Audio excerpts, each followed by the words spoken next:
आज मसँग दुईटा इन्ट्रेस्टिङ गेमिङ फोनहरु छ। यो दुईटा फोनको बारेमा चाहिँ म तपाईलाई यो भिडियोमा भन्न चाहदैछु। यो दुईटै फोन चाहिँ न्युबिया भन्ने कम्पनीबाट आउने गेमिङ फोनहरु हो। एउटा चाहिँ न्युबिया नियो 3 GT 5G भन्ने फोन हो भने अर्को चाहिँ न्युबिया नियो 3 भन्ने फोन हो। अब यो फोनहरु चाहिँ नेपालमा सायद तपाईले पहिलोचोटि नै देखिरहनु भएको होला, एक्सक्लुसिभली हाम्रो च्यानलबाट हैन, बल्ल बल्ल म्यानेज गरेर मैले लिएर आएको हो। अनि मोस्ट प्रोबेबली यो फोन चाहिँ नेपालमा सायद लन्च हुन सक्छ एकदमै छिटो। सो यो भिडियोमा चाहिँ हामी यसको बारेमा कुरा गरौँ। अब यो भिडियोमा चाहिँ म तपाईलाई यसको डिटेलमा रिभ्यू अनि त्यसैगरी मेरो ओपिनियन यो फोनलाई लिएर कस्तो छ भन्ने कुरा चाहिँ दिन्न, किनभने यसको प्राइस आउट भइसकेको छैन। नेपालमा यो लन्च भइसके पछाडी यसको प्राइस आइसके पछाडी चाहिँ हामी त्यसको बारेमा कुरा गरौँला। अहिले चाहिँ यो फोन किन इन्ट्रेस्टिङ छ त त्यसको बारेमा कुरा गरौँ। अब सुरुमा त तपाईहरुको नजर जाने भनेको चाहिँ यो फोनको डिजाइनमा हो। दुईटै फोनको डिजाइन चाहिँ एकदमै गेमिङ एस्थेटिक फिल लिएर आउँछ हैन। तपाईलाई माथिपट्टि एलईडी लाइटहरु पनि दिएको छ भने यो फोनको इन ह्यान्ड फिल र अनि त्यसैगरी यो फोनको जुन भाइब छ त्यो चाहिँ टोटल्ली गेमिङमै फोकस देखिन्छ। मलाई चाहिँ स्पेशली नियो 3 GT 5G को डिजाइन चाहिँ एकदमै मन पर्यो हैन। यसको पछाडीपट्टि चाहिँ फिङ्गरप्रिन्ट स्मजेसहरु चाहिँ लाग्दैन। नियो 3 मा चाहिँ हल्का लागिरहेको थियो भने नियो 3 चाहिँ हल्का स्लाइटली अलिकति ठुलो फोन छ, तर GT चाहिँ त्यति ठुलो छैन। सो इन ह्यान्ड फिल पनि GT को एकदमै राम्रो छ। अर्को इन्ट्रेस्टिङ कुरा भनेको चाहिँ यो नियो 3 GT मा चाहिँ तपाईले माथिपट्टि यो सेन्सिटिभ टच वाला चाहिँ ट्रिगर पाउन सक्नुहुन्छ, डेडिकेटेड तपाईलाई ट्रिगर मिल्नेछ। सो गेमिङ फोनमा यसले एकदमै तपाईलाई हेल्प गर्नेछ। सो तपाईहरु चाहिँ यदि PUBG खेल्नु भएको चाहिँ एज अ बिगिनर अथवा अलरेडी अलिकति राम्रोसँग खेल्नुहुन्छ भनेदेखि पनि तपाईले 3 फिङ्गर 4 फिङ्गर खेल्नको लागि चाहिँ एकदमै सजिलो हुन्छ यो ट्रिगरले गर्दाखेरि। अब डिस्प्ले चाहिँ तपाईले नियो 3 GT मा चाहिँ OLED डिस्प्ले पाउन सक्नुहुन्छ भने नियो 3 मा चाहिँ LCD डिस्प्ले आउँछ।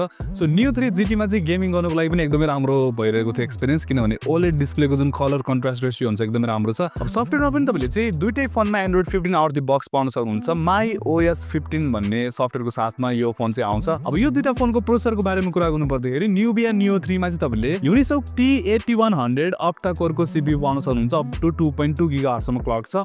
त्यसैगरी नियो 3 GT मा चाहिँ तपाईले Unisoc T9100 अक्टा कोरको CPU पाउन सक्नुहुन्छ। यो चाहिँ 2.7 GHz सम्म क्लक छ। अनि 2-4 दिनदेखि चाहिँ मैले यही फोनमा गेम खेलिरहेको छु। PUBG मा तपाईले एक्सट्रिम सम्म खेल्न सक्नुहुन्छ यसमा 60 FPS मा। अहिलेसम्म मैले यसमा अब यसपाल लेजेन्ड युनाइट खेलिसकेको छु, PUBG खेलिसकेको छु हैन। 2-4 वटा गेमहरु मैले टेस्ट गर्दाखेरि चाहिँ खासै त्यस्तो FPS ड्रपहरु पनि पाइन मैले। लगातार 2-3 घण्टासम्म गेम खेल्दाखेरि पनि त्यस्तो मेजर हिटिङ इस्यु चाहिँ मैले देखेको थिएन। थ्रटलिङहरु पनि राम्रैसँग म्यानेज गरेको थियो। सो यो जुन प्राइसमा नेपालमा आउन लागेको छ हैन, बजेट सेगमेन्टकै फोनहरु हो।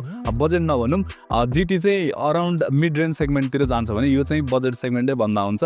सो त्यो प्राइस हेर्ने हो भनेदेखि चाहिँ यसले राम्रै गेमिङ डेलिभर गर्न सक्छ जस्तो लागेको छ यदि सही प्राइसमा आयो भने। त्यसैगरी न्युबिया नियो 3 GT मा चाहिँ 6000 mAh को ब्याट्रीको साथमा 80 वाट को फास्ट चार्जिङ सपोर्ट आउँछ भने 50 मेगापिक्सल को मेन क्यामेरा तपाईलाई दिएको छ। 12 GB सम्म अप टु र्याम पाउन सक्नुहुन्छ। त्यसैगरी न्युबिया नियो 3 को बारेमा कुरा गर्नु पर्दाखेरि पनि यसमा पनि 50 मेगापिक्सल को मेन क्यामेरा आउने हो।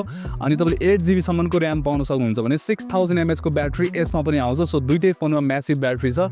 यसमा चाहिँ 33 वाट को फास्ट चार्जिङ यो फोनले सपोर्ट गर्छ। अब यो फोनको फिचर्सहरु मैले अनलाइनमा हेर्दाखेरि चाहिँ त्यहाँ 4K रेकर्डिङ सपोर्टेड छ भन्ने चाहिँ कहीँ पनि मैले भेटिन, तर यो फोनको क्यामेराले चाहिँ 4K 30 FPS सम्म भिडियो लिन सक्छ दुईटै फोनले। सो यो फोनहरुको बारेमा चाहिँ हामी नेपालमा लन्च भइसके पछाडी चाहिँ अझै डिटेल्समा कुरा गर्नेछौं हैन। प्राइस अनुसारले म तपाईलाई मेरो ओपिनियन पनि छिटै दिनेछु। अब त्यो भन्दा अगाडि चाहिँ मैले अहिलेसम्म युज गर्दाखेरि चाहिँ यो फोनहरु मलाई एकदमै इन्ट्रेस्टिङ पनि लागेको छ। पछाडीपट्टिको जुन LED लाइट छ, यो फोनको डिजाइन छ हैन, स्पेशली यो नियो 3 GT चाहिँ मलाई एकदमै राम्रो लाग्यो। यसको डिस्प्ले पनि राम्रो छ, स्मुथ छ हैन, सफ्टवेयरहरु पनि राम्रो छ, अनि गेमिङ परफर्मेन्स पनि राम्रै लागेको छ। ट्रिगरहरु पनि तपाईलाई फिजिकल बटनहरु नै दिएको छ हैन, सेन्सिटिभ टच वाला दिएको छ, अनि परफर्मेन्स पनि राम्रै लाग्यो। क्यामेरा चाहिँ अब ठिकै छ, त्यस्तो राम्रो छैन। म तपाईलाई क्यामेराको बारेमा लन्च भइसकेपछि भन्नेछु।